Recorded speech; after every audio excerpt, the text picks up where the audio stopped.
Salut à tous, petit point crypto improvisé, parce que je voulais en faire un pour moi, je me suis dit, bah, tant qu'à faire, je vais enregistrer mon écran et vous commenter les graphiques et vous faire part de mes réflexions. Pour ma part, je suis sur un niveau d'exposition sur le capital que j'ai prévu d'allouer là depuis donc 2 mois à 90%. Et ce matin au réveil, je n'aime pas trop ce que je vois. Je n'aime pas trop ce que je vois. On a eu ici un nouveau top en 23 mai. On a corrigé, ok, jusqu'ici tout va bien. Et là, ben, à mon sens, en revenant sur les 110 000, on avait quand même toutes les planètes qui étaient plutôt bien alignées. Et un échec maintenant, je n'aime pas ça du tout. Bon, après, il faut un peu relativiser dans le sens où c'est une réaction du marché suite à un effet, à une news quoi. À une news avec cette nuit Israël. Donc j'ai découvert ça aussi ce matin, hein, qui a frappé l'Iran. Donc directement à Téhéran, là on le voit au niveau de ce poste. Donc bon, lui il juge que c'est pas seulement un symbole. J'en sais foutre rien. Je suis pas, je n'ai pas les compétences pour juger. Et je peux avoir un avis, hein, mais en l'occurrence, je vais rien dire parce que globalement, je sais pas trop. Je sais pas trop. Euh, alors là, on est sur le Bitcoin. On va aller faire un tour sur les S&P 500. Je suis pas encore allé le voir, hein, donc je découvre avec vous en direct. Alors le VIX, tiens. Bon, le VIX, ça reste contenu. Ça reste plutôt contenu, étonnant. Ok. S&P 500. Alors vu que c'est arrivé cette nuit, hier on a eu une journée haussière du côté du S&P. Euh, pour l'instant, pas de réaction. Je ne vois pas de données pré-market. Du côté de Tesla, j'ai encore, ouais, j'ai pas de données pré-market qui remontent. Bon. Euh, Revenons à notre Bitcoin, puisque c'est l'objet surtout du point, hein, c'est un point crypto. Donc, revenons à notre Bitcoin. On est revenu donc taper ici sur cette zone de support que j'ai tracée il y a déjà longtemps. Euh, pour l'instant, ça a réagi. Au niveau du RSI, si je passe en 4 heures, qu'est-ce que ça donne? Ouais, excès baissier sur le RSI. Bon, je là ce matin, j'ai pas allégé. J'ai pas allégé, je suis resté à mes 90% d'exposition. Je pense que on est là sur un excès, une réaction à une news. Bon, alors à l'idéal, ça serait bien d'éviter d'avoir une escalade, bien sûr, au niveau du conflit, histoire de calmer un peu tout le monde et de calmer les marchés et donner. Alors là, c'est très égoïste hein, ce que je dis. Bien sûr, c'est de la guerre, c'est horrible, etc. Mais oui, effectivement, là, moi, ce que j'ai envie de voir, c'est d'avoir une réaction où on est revenu sur un niveau euh, qui va intéresser des gens. On est sur une réaction liée à une news. Donc moi, j'aimerais bien qu'on euh, reparte à la hausse là. Parce que pour corriger cet excès baissier là au niveau du Bitcoin en 4 heures. Et j'en profiterai autour voilà, des 106 000 pour alléger. Certainement pour redescendre du coup à une exposition de 70%. Parce que j'aime pas trop. Voilà, là, alors ça peut être un piège hein, bien évidemment. Mais là on est revenu visiter les 110 000 dollars. Je trouve que c'est vraiment une occasion manquée. Il va falloir un peu de temps au marché pour le digérer. En tout cas, c'est mon avis. Et dans ce cadre-là, je préfère redescendre mon exposition. Ensuite, euh, alors je vous fais la vidéo en même temps que je fais mes réflexions. Voyons. La dominance du Bitcoin. Donc, alors, je m'étais réexposé aux alts à la cassure de cette droite de tendance. Depuis, j'en ai tracé une autre. Parce que c'est pas la première fois que la dominance du Bitcoin nous fait quelque chose de similaire, hein, comme vous pouvez le voir. On avait déjà eu une cassure en novembre 2024 Et puis au final, hop, c'était repassé au-dessus de cette droite de tendance. Ça l'a travaillé pendant un moment. Là, ça l'a recassé. Et au final, ça continue quand même de monter. Donc, pour ma part, au niveau de l'exposition sur les alts, je suis majoritairement exposé à l'ETH. Je suis aussi sur le BNB, le XRP et le Solana. Donc là, vu aussi au final, la dominance du Bitcoin continue de monter. Je pense que il serait judicieux, pour ma part, d'alléger au niveau des alts.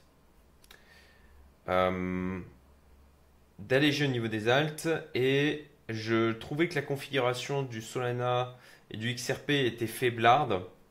Et je pense que je vais du coup les éjecter, les faire sortir pour le moment. Pas tout de suite, comme j'ai dit. Là, je pense qu'on peut avoir sur le Bitcoin un rebond et que ça profitera aux alts. Ce qui me permettrait, grosso modo, non, j'allais dire de sortir sur mon point d'entrée au niveau du Solana et du XRP. Et malheureusement, je ne pense pas que ce sera le cas.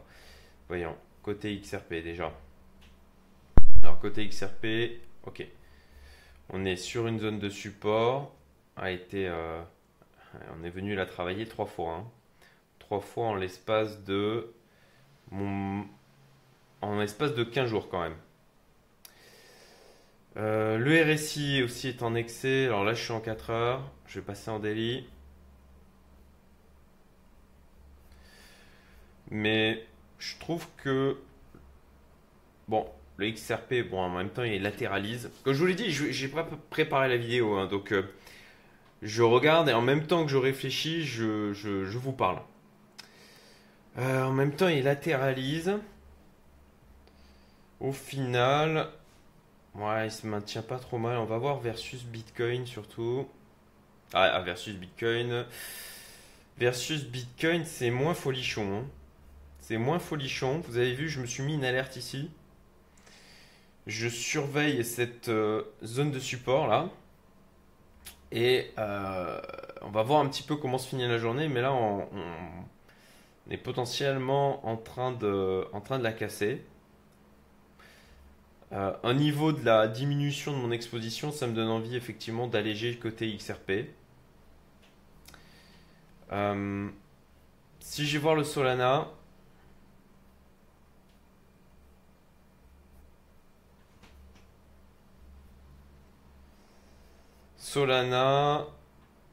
bon, alors versus USD, pareil, un peu comme sur le XRP, ça se maintient, mais versus Bitcoin, bon pareil, voilà, on est dans une...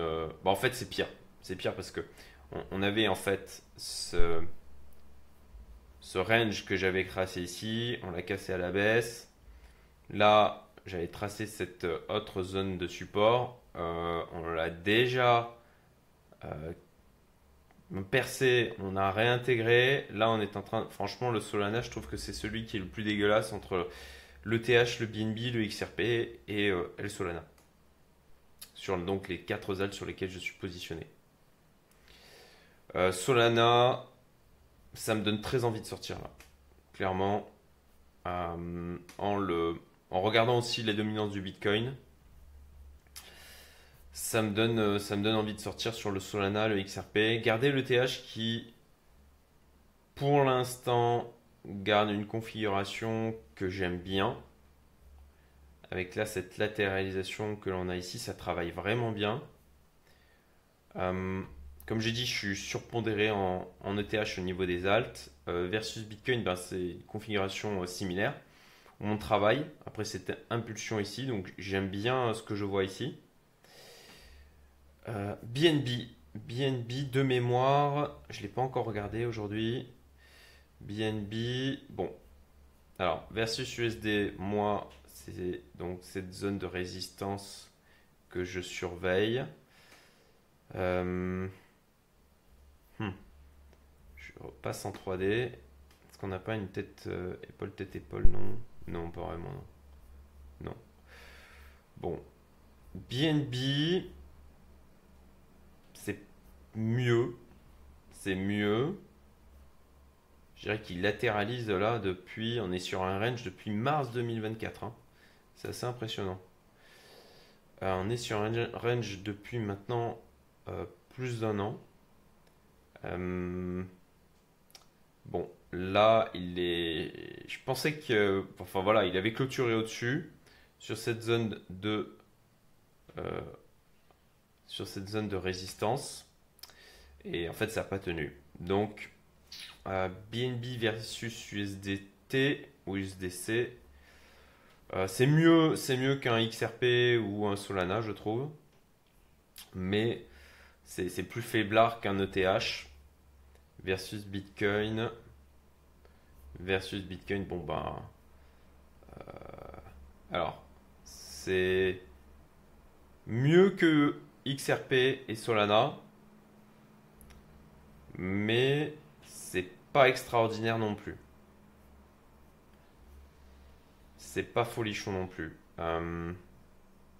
Bon, faudrait que je me mette en chasse, de regarder les autres alts. Ça fait un moment que j'ai pas pris le temps de regarder parce que j'ai un emploi du temps qui est quand même bien chargé. Mais voir s'il n'y a pas des alts au final qui ont des configurations qui sont bien meilleures. Alors j'ai entendu parler de AAV dernièrement. Alors ouais, oui, versus USD, c'est plutôt pas mal du tout. Ok, versus Bitcoin, qu'est-ce que ça donne? C'est pas mal, hein? C'est pas mal.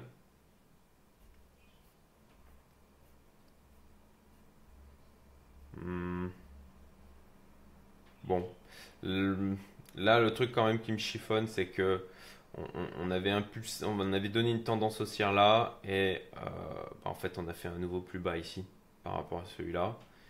Là je suis en daily, je vais passer en 3D.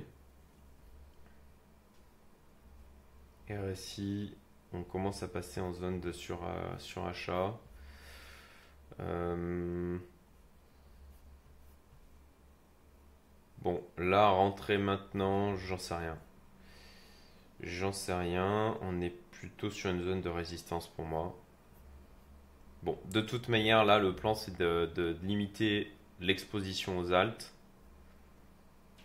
Hmm, Et j'ai pas fait le tour de toute façon sur d'autres altes pour voir si on aurait qui aurait une configuration qui serait meilleure que celle-ci. Alors, dans ma communauté, hop, ça parle aussi de SUI.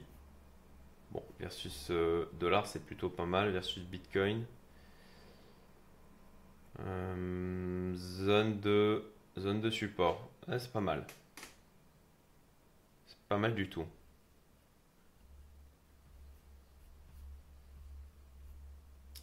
Bon, j'avais pas prévu normalement de regarder des alts. Comme je vous l'ai dit, hein, vidéo improvisée.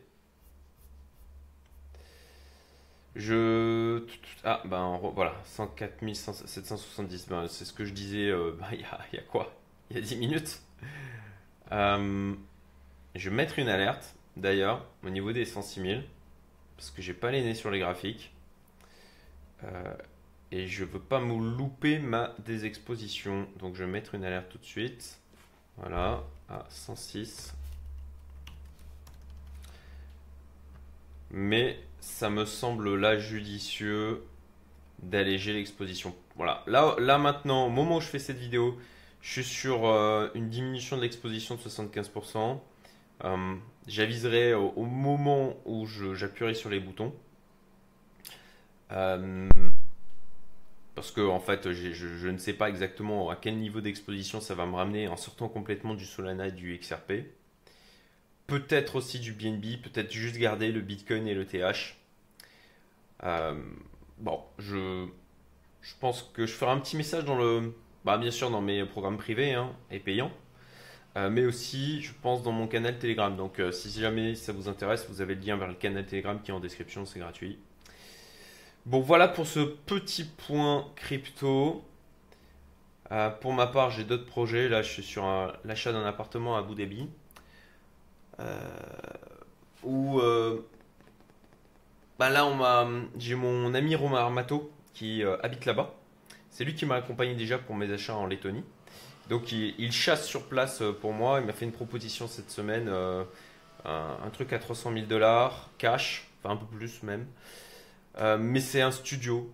Et je dois avouer que je partirais plus sur un one bedroom à minima pour la modularité que ça offre d'un point de vue location aussi. Donc j'avais laissé de côté par, euh, par paresse, hein, parce que ça allait me bouffer du temps, le fait d'aller obtenir un, un prêt auprès d'une banque à Abu Dhabi. Mais en y réfléchissant, c'est quand même très con de pas aller chercher un prêt où j'aurais du coup la possibilité de financer 50%. Euh, Limiter du coup le cash injecté et, euh, euh, et en fait partir de cette manière aussi sur un bien voilà, plutôt un one bedroom, peut-être deux bedrooms, ou alors même deux one bedroom. Sachant que la zone là que je visais, le studio effectivement à 300 000 dollars, mais il y a une autre zone qui m'intéresse où là on peut avoir du one bedroom à 300 000 dollars. Bon, j'ai fait une digression là sur mes réflexions d'investissement d'immobilier à l'étranger. Désolé pour ceux qui sont venus expressément pour juste la partie crypto. Euh, voilà, bah dites-moi ce que vous en pensez par rapport là à ce qui se passe au niveau du Bitcoin. Comment vous êtes exposé? Dites-moi en commentaire. Je réponds et je lis tous les commentaires. Comment vous appréhendez le marché? Euh, on reste encore très entre nous. Voilà, pas de retail. Par contre, il y a quand même beaucoup de- d'institutionnels. Il y a une belle accumulation et on a eu un transfert depuis le début de l'année des court-termistes et du retail vers les instituts, quoi. Ce qui, pour ma part, euh, pour le moment, me donne plutôt quand même un biais haussier. Alors, je sais, il y en a certains qui vont dire: ah, mais t'arrêtes pas de changer d'avis. Ben oui, en fait, je regarde ce que. Mon interprétation, en tout cas, de la réalité. J'essaye de faire en sorte qu'elle soit aussi réaliste que possible. Et en fait, j'adapte en permanence mon avis par rapport à ça. Euh, à mon sens, c'est ça d'être investisseur, quoi. C'est pas d'être en mode ah ben j'ai un biais, j'ai une conviction et je la garde coûte que coûte. C'est particulièrement difficile à faire, hein. C'est de regarder ce que la réalité nous dit et de l'accepter en tant que tel pour changer d'avis. Donc, je suis dans l'incertitude, j'ai un léger biais haussier, mais je reste dans l'incertitude. D'où aussi une gestion prudente, en tout cas que j'estime prudente, euh, et une exposition en termes à la fois de quantité de capital et une allocation que je fais fluctuer en fonction de la manière dont ça évolue. On est vraiment pour moi dans une zone d'incertitude, une zone de potentiel piège. Euh, donc je fais très attention. Voilà. C'est tout pour aujourd'hui. J'espère que vous avez apprécié ce point crypto improvisé. Je ne vais pas faire de cut, je vais le balancer comme ça. Euh, Dites-moi si vous appréciez. Dites-le moi dans les commentaires, ça m'incitera à en faire plus. Et je vous souhaite à tous une excellente journée, un très bon week-end. Ah oui, c'est vrai qu'on est vendredi 13, c'est amusant. Donc je vous souhaite un vendredi qui soit plutôt auréolé de chance. Et je vous dis à très bientôt pour de nouvelles vidéos.